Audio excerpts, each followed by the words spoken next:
A very good morning to all of you. Today we will going to discuss about the knowledge management and learning, organizational learning. The first, knowledge management means what?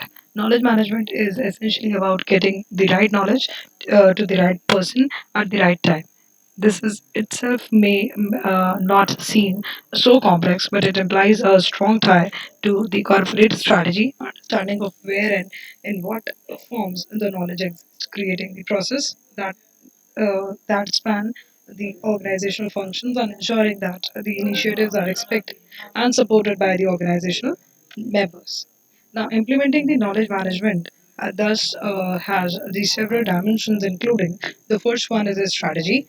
Knowledge management strategy must be dependent on the corporate strategy. The objective is to manage, share, and create the relevant knowledge as, assets that will help to meet the technical and the strategic requirements. The second one is the organizational culture.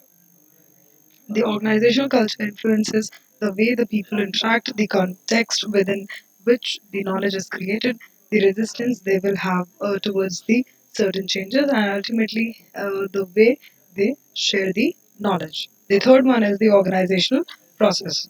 The right processes, environments, and the system that enable the knowledge management is to implement it in the organization.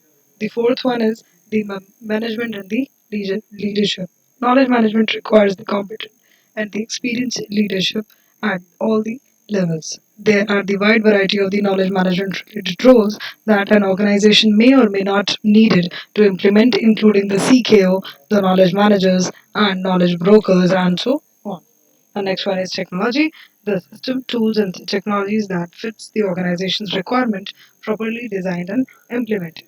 Another one is politics, the long-term support related to the implement and sustain the initiatives that involve virtually all the organizational functions which may be costly to implement it and which often do not have directly visible returns on the investment. Now let's talk about the organizational learning. Organizational learning is the process by which the organization improve itself over time through the gaining experience and using the experience to create the knowledge. The knowledge created is then transferred through within the organization. Organizational learning is important for all the companies as the creation, retention, and the transfer of the knowledge within the organization will strengthen the organization as a whole. When looking to the definition of the organizational learning, there are three actions which has been considered. The first one is conceive, second one is act, and third one is reflect. An idea or a product is conceived, the company creates the idea or product, then the company must reflect. It is through the reflection of both process and outcome that learning will occur. In addition to those actions, there are three key processes that occurs in the organizational learning. Now, that is knowledge creation, knowledge retention, and knowledge transfer. This is all for the day. Today we have discussed about the knowledge management and learning management. I hope you like the session. If you're having any kind of query, you can talk to me on uh, next session in the live session, and we can discuss about that as well. Thank you so much, students. Have a great day.